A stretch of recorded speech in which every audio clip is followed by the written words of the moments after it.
జవాబు November 26న.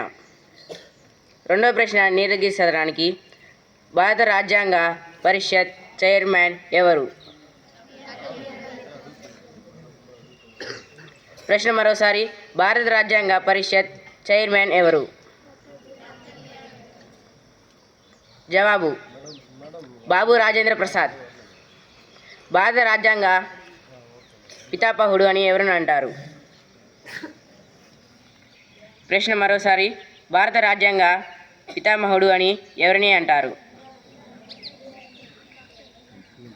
Doctor BR Ambedkar. భారత రాజ్యాంగం అమల్లోకి వచ్చేటప్పుడు ఎన్ని ఆర్టికల్స్ మరియు